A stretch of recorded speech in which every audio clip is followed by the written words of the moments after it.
আচ্ছা, নমস্কার। আপনারা দেখছেন জে টিভি, আর আমি নারায়ণ বর্মন। আর আমাদের সঙ্গে আজ আলোচনায় থাকছেন জয়ন্ত বর্মন। আজকের আলোচনার বিষয় হচ্ছে বিভিন্ন রাজ্য থেকে বিচারক বিচারকরা আসছেন এসআইয়ের তদারকি করার জন্য, এবং মানে বেকারদের কর্মসংস্থানের পিছনে লাইন দেওয়ার কথা, তারা দিচ্ছে ভাতার লাইন। বিচারকদের বিচার করার কথা, তারা এসআইআর নিয়ে ব্যস্ত। আর ডাক্তারদের যখন হসপিটালে থাকার কথা, তারা কোর্টে দৌড়ে দৌড়ে অভয়াকাণ্ডের আন্দোলন করার জন্য কেস খামারি খেয়ে কোর্ট খামারিতে দৌড়াদৌড়ি। আর শিক্ষকদের স্কুলে থাকার কথা, তারা রাস্তায় বসে ধর্ণা দিচ্ছে। এ আমাদের পশ্চিমবাংলার একই গজব কাণ্ড কারখানা। এই নিয়ে আজকে আলোচনা করছেন, আমাদের সঙ্গে আছেন জয়ন্ত বর্মন। প্রথমে আলোচনার বিষয়বস্তু হচ্ছে এসআইআর এর যে 28 তারিখে পূর্ণাঙ্গ লিস্ট বের হওয়ার কথা ছিল, সেটা বের হচ্ছে না। এই কেন বের হচ্ছে না, এই নিয়ে আলোচনা করছেন জয়ন্ত বর্মন।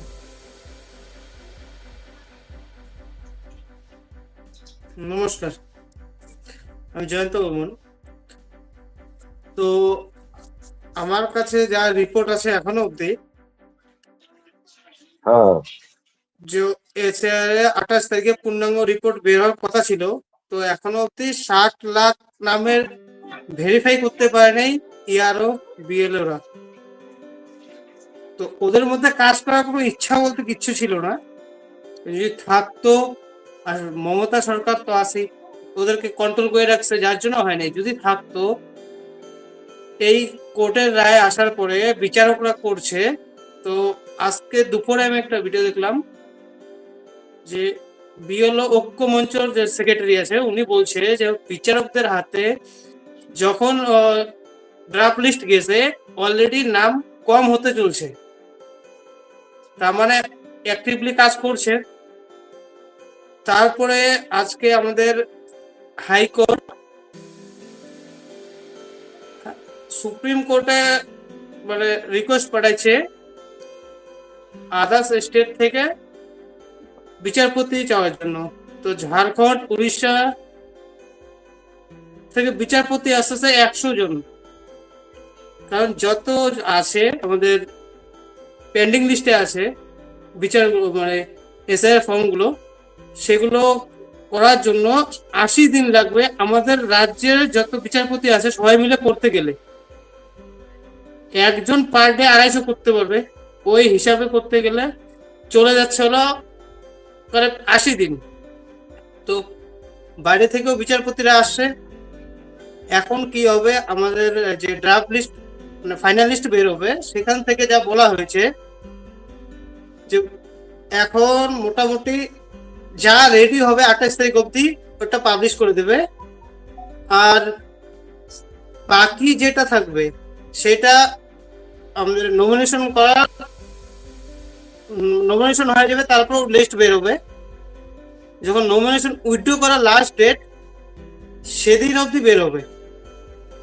কিন্তু সেটা তো কথা না। এবার কথাটা হলো, সেদিন অবধি যে বের হবে, তারপর আর নাম উঠাতে পারবে না। যাদের 28 তারিখে নাম বের হবে না, তারা কি করবে? তারা ভাববে যে আসবে আসবে আসবে, কিন্তু ভোটের মুখে আর বের হলো না। এবার ওদের আগে কি হবে এ নিয়ে কিচ্ছু জানার মানে ধোঁয়াশায় আছে পাবলিক। কিন্তু কথাটা হলো, যারা ভুল করছে, আর এটা টোটাল তো আমাদের রাজ্য সরকারের মেশিনারি ইউজ করতে দেয়নি। যদি মেশিনারি ইউজ করতে দিত, তাহলে এতদিনে কাজ শেষ হয়ে যেত। এখন লাস্ট মুহূর্তে মেশিনারি দিচ্ছে না। হাইকোর্ট, সুপ্রিম কোর্ট, হাইকোর্ট ওদের কাছে চলে গেল মামলা। হাইকোর্ট নিজে এখন আদার্স কেস বাদ দিয়ে এই কেসগুলো আগে সামলাবে। তারপরে আবার 1 তারিখে আসতেছে আমাদের কয়েক ঘন্টায় মাত্র কেন্দ্রীয় বাহিনী। তো আমার যেটা ধারণা, এই কেন্দ্রীয় বাহিনী আগে আসার মেন ধারণা আমার যেটা মনে হচ্ছে, কারণ এই যে 28 তারিখে যে লিস্টটা বার হবে, এখানে তো 60 লাখ লোকের নাম থাকবে না, খুব বেশি এগুলো 4-5 লাখ 5 লাখ নাম আসবে, তাও 50 লাখ কম থাকবে। এবার যখন কম হবে একটা অরাজকতা সৃষ্টি হয়ে যাবে। আর রাজনীতির মধ্যে মেন যে আমাদের টিএমসি আছে, একদম 100% ওরা একটা বিশৃঙ্খলা সৃষ্টি করবে রাজ্যে, ওরা লয়ের অর্ডার শেষ করে দেবে। আর আজকে আবার আমি শুনলাম যে আমাদের দিল্লি থেকে ইলেকশন কমিশনার যাওয়ার একটা 8জন টিমে যাওয়ার কথা ছিল 1 তারিখে। তো এখন 1 তারিখে যাচ্ছে না কেন? রাজ্য রিকোয়েস্ট করছে 1 তারিখে আসবেন না, পরে আসেন। কারণ আমাদের যে প্রশাসন আছে, ওয়েল কাপ, তারপরে কি বলে হোলি, মানে দোল, এর জন্য বিজি থাকবে, যার জন্য পাবে না আর কি, মানে ওনার সঙ্গে মিটিং করতে পারবে না। তো মিটিংটা ছিল হলো 1 তারিখ থেকে 2 তারিখ অব্দি, পরে এসেছিল, কিন্তু না ওরা এসব।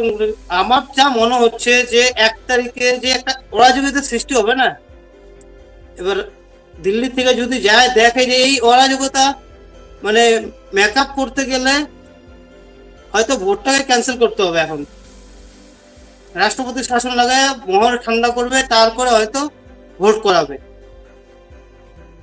কারণ আমার যা ধারণা হচ্ছে,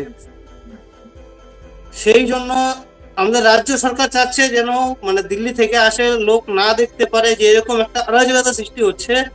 এটা যদি দেখে, সে আবার গৃহমন্ত্রীকে অ্যাপ্লাই করবে, রিপোর্ট করবে। রিপোর্ট করলে কি হবে, রাষ্ট্রপতি শাসন লাগাই দেবে, তারপরে শাসন লাগার পরে মহল ঠান্ডা হবে 2 মাস 3 মাস 4 মাস যা টাইম লাগবে, তারপরে জায়গায় ভোট করবে। ততদিন হয়তো মমতা হাত চলে যাবে।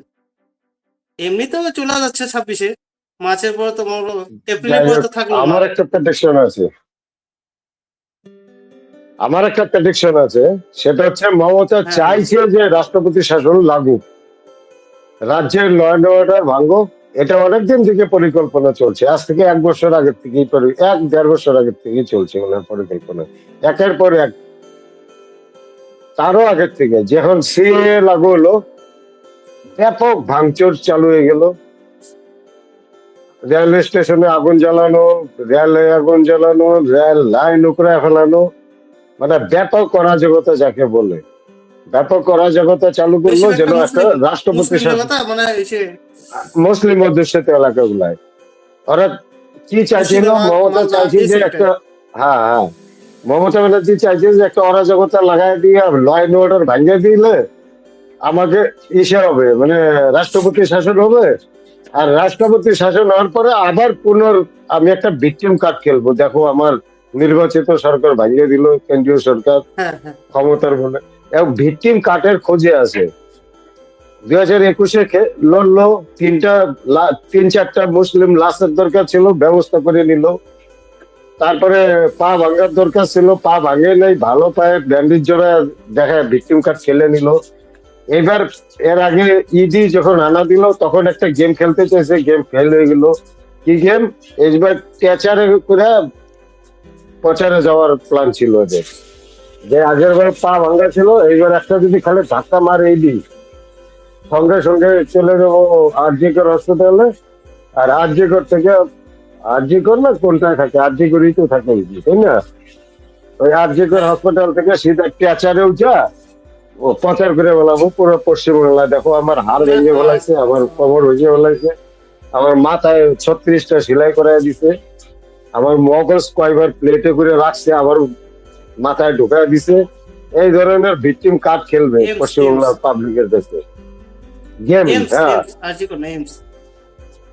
এমসি, হ্যাঁ হ্যাঁ এমসি কি চান্স পাবে, এমস কেন্দ্রীয় সরকারের, আর যে করি। আর এদিকে কি করবে, ইসে আছে না, যুবকদের ভাতার লাইনে দাঁড় করে রাখছে, যাদেরকে কাজ কর্ম চাকরি ডবল চাকরি 80 লাখ অ্যাপ্লিকেশন জমা পড়ছে, এদেরকে চাকরি দেওয়ার জন্য রাজ্য সরকার বলছিল ডবল চাকরি। 80 লাখ অ্যাপ্লিকেশন পড়ছে, 80 লাখ ইন্টু 1500, কত টাকা হচ্ছে? 1500 দিবে না 3000? 1500 টাকা দিবে, 80 লাখ অ্যাপ্লিকেশন জমা করছে। কত বলছে? 3000 বলছে না 1500 দিবে বলছে? 1500 বলছে। ওর জন্য গাজার পুটলা শিখতে পারে, মদ খাওয়া শিখাবে না আর কি। গাজার মদ তো পুটলা শিখাবে। শিখাবে যুবকদের। ছোট ছোট আসতেছে না, যুবক মদের যেন থেকে প্রতিদিন, মানে গাজার থেকে সস্তা মদ। আচ্ছা ও প্রতিদিন যেন 1 পাউন্ড 23 টাকা মদ মতো। খাওয়া যায়। হ্যাঁ, 1 পাউন্ড মদ, একটা বিড়ির প্যাকেট, একটা ম্যাচের জন্য কিনা জীবনটা যাপন করতে পারে পশ্চিমবাংলার পাবলিক, মানে যুবক ছেলেরা। একটা মানে মদের পাউন্সের পয়সা দিচ্ছে, আর একটা বিড়ির মদের প্যাকেট, একটা পয়সা দিলে ম্যাচের। তো ঝান্ডাটা ধরবে না। হ্যাঁ ওই ওইখানে তো, পিটাইতে হবে, ওইটাই ওইখানে দিচ্ছে, পিটাইতে হবে, তাহলে তো যাবে। আর মদের গিয়ার না উঠলে তো ওইটাই পিটাইতে দিচ্ছে। যেতে হবে না, সুস্থ মাছ তো মারপিট করতে পারবে না। ওই জন্য কাজের কোনো ব্যবস্থা নেই। ডবল ডবল চাকরির কথা কইছিল 2021-এ, ল্যাংড়া পায়ে, মানে পায়ে ব্যান্ডেজ জড়া, এক পায়ে ঘুরে ঘুরে কইছিল ডবল ডবল চাকরি হবে, ডবল ডবল চাকরি হবে। এখন বেকার হতা মানে 1 পাউন্ড, এক বিড়ির প্যাকেট, একটা ম্যাচেস কিনা দিন কাটাও, এই অবস্থা করে রাখছে। তো তারপরে দেখ, টিচার, যারা টিচার স্কুলে যাওয়ার কথা, তারা কোথায় এখন? তারা রাস্তায় বসে। আর যে ছাত্ররা দিয়ে স্কুলে যাওয়ার কথা, মানে ছাত্ররা কি দিয়ে করছে? দেওয়ার টাকা নাই, কিন্তু আবার ভাতা দেওয়ার টাকা বেরিয়ে যাবে। যে স্কুলে যাওয়ার ছাত্রগুলা নাবালক বয়সে এইদিকে এসে ওদের মা বাবার সঙ্গে এসে লেবারি মজদুরি করতেছে। 17 বছর বয়স করছে, 18 বছর হয়ে গেছে, আধার কার্ডও ফেক বানায় বলাচ্ছে। 16 বছর বয়স, আধার কার্ড 18 বছরের বানায় বলাচ্ছে। ফেক আধার কার্ড আমাদের নিয়ে বাংলাদেশে আসে আধার এদিকে। কার্ড রাত্রে রাত্রে করে রুমের ভিতরে বানানো হয়, ছাপানো হয়, কিছুদিন আগেরই নিউজ। হ্যাঁ ওই তো ছাপায়া এগুলারে, এই নাবালক বাচ্চাগুলাকে এখানে মজদুরি করতে পাঠায় দিচ্ছে। আমি যেখানে আছি আমার সাইডেই, আমার দেখে মনে হয় না যে 18 বছর, ওরা আবার আধার কার্ড দেখাচ্ছে 18 বছর, তার মানে বানাইছি, মজদুরি করতেছে। এরকম প্রচুর ছেলে আমার নজরে পড়ে যাদের বয়স হয়নি, অথচ আধার কার্ডের চাইলে পরে আধার কার্ডে দেখা দিচ্ছে 18 বছর। আধার কার্ড আমাদের তো আর কোনো জাজ করার ব্যবস্থা নাই, আমরা খালি দেখতেই পারবো এক নজর, তাই না? আমরা তো আর অনলাইনে জাজ করতে পারবো না এটা অরিজিনাল না ডুপ্লিকেট, সেই আলাদা বিষয়। কিন্তু এই অবস্থা, মানে যারা পড়াশোনা করার কথা তারা এদিকে এসে মজদুরি করতেছে, যারা পড়ানোর কথা তারা রাস্তায় বসে আছে, যে ডাক্তাররা চিকিৎসা দেওয়ার কথা তারা এখন কোর্টে, আর মানে কোর্টে দৌড়াদৌড়ি করতেছে। আর যে চোরদের জেলে থাকার কথা তারা শাসন ব্যবস্থা চালাচ্ছে। যে চোরদের জেলে থাকার কথা, চোরেরা আমাদেরকে শাসন করছে। আমাদের হত্যাকর্তা বিধাতা হয়ে আছে। যে সমাজের হত্যাকর্তা বিধাতা চোর হবে, সেই সমাজ কি করে ডেভেলপ করবে? আর পশ্চিমবাংলার পাবলিককে বুঝতে হবে। একদিন বলতো যে বাংলা আজ যা ভাবে পুরা ভারতবর্ষ কালকে ভাবে, কিন্তু আমি দেখছি যে বাংলা এখন অনেক পিছিয়ে গেছে, বাংলা ভাবে অনেক দেরিতে।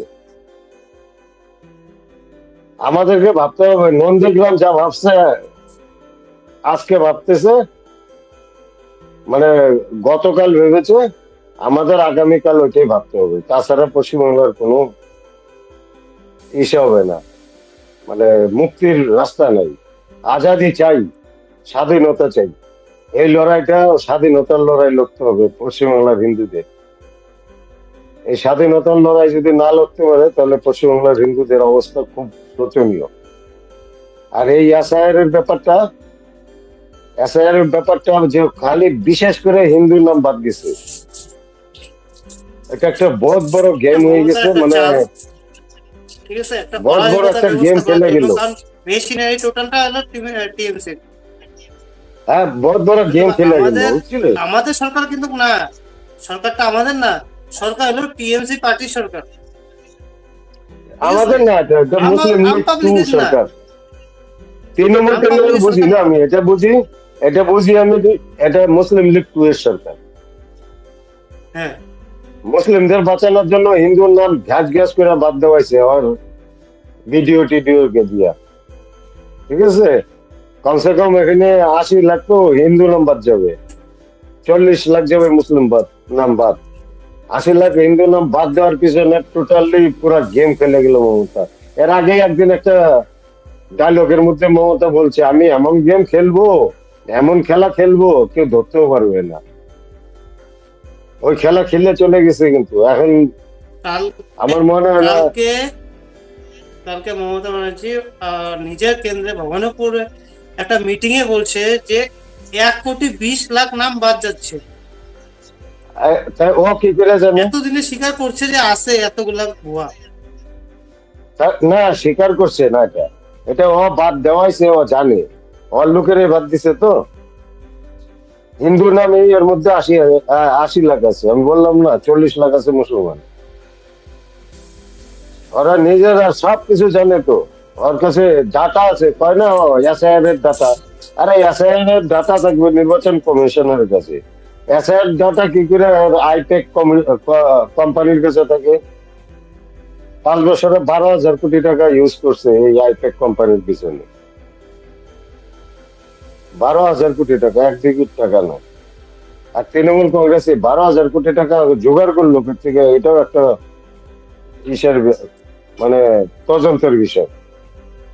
কিন্তু আমি বুঝে উঠতে পারতেছি না ইডি কি করতেছে, সিবিআই কি করতেছে, এখনো কি করে বাইরে থেকে অভিষেক ব্যানার্জি আমার মানে মাথায় কাজ করতেছে না।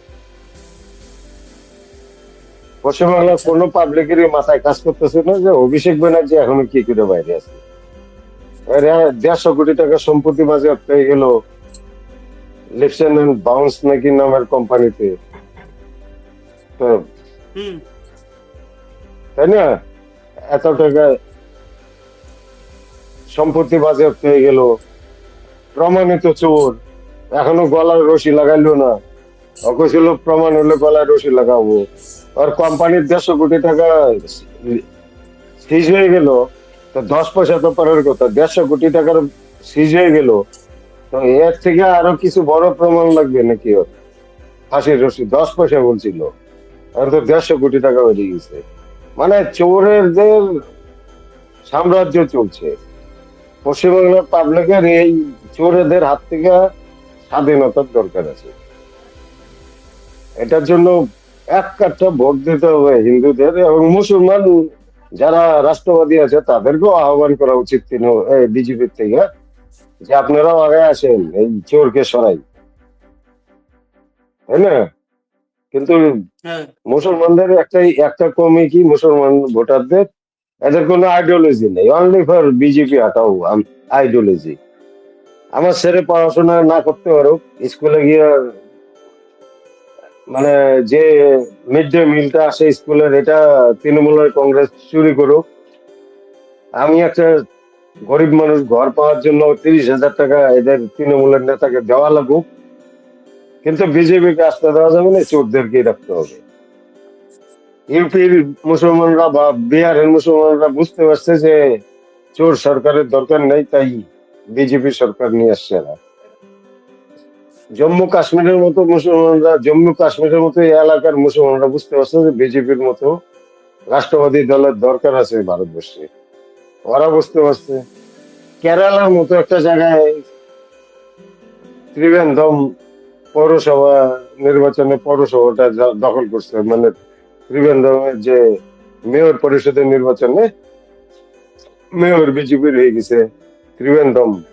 সে কেরালার কেরালম নাম হচ্ছে তখন, কেরালমের রাজধানী ত্রিবেন্দ্রমের। তো আর বাংলার লেফটদের কথা ছাড়, এরা নেটফল জিরো, শেষ শেষ এদের হ্যাঁ, এরা তৃণমূলের অক্সিজেন। ওরা যতটুকু এখনো দিক দিক করে তৃণমূল জ্বলবে না, এটার জন্য সম্পূর্ণ দায়ী হচ্ছে লেফট ফ্রন্ট। লেফট ফ্রন্ট কিছু একটা ভোট টাইনে নেবে, ওই জন্য 2-4টা সিট হয়তো বিজেপির হাতছাড়া হয়ে তৃণমূল জিতে যেতে পারে এই লেফট ফ্রন্টের ভোট কাটাকাটির জন্য, কয়েকটা সিট আর কি। এইটুকুই হবে, তাছাড়া বামফ্রন্টের আর কিছু না। বামফ্রন্ট কোনো সিট টিট পাচ্ছে না, ভাঙ্গর এবার যাচ্ছে, ভাঙ্গর এবার হুমায়ুন কবির পাচ্ছে, ভাঙ্গর। চলো ঠিক আছে। হ্যাঁ তো কালকে কালকে টপিক থাকবে মানে পশ্চিমবঙ্গে কোন সিটে কে আগে আছে কে পিছিয়ে আছে। ঠিক আছে, এটা সিট ওয়াজ, ঠিক আছে, জেলা জেলা ভিত্তিক প্রতিটা জেলার বিধানসভা, কয়টা বিধানসভা আছে এবং কোন বিধানসভায় কে আগে আছে আর কে পিছিয়ে আছে, একটা মোটামুটি প্রেডিকশন করব, ঠিক আছে। হুম। এটা মোটামুটি ফিডব্যাক আমি সংগ্রহ করি, আগের থেকেই করতেছিলাম, আরো একটু বাকি আছে, তাই আজকে আর আলোচনা করতেছি না, কালকে করব।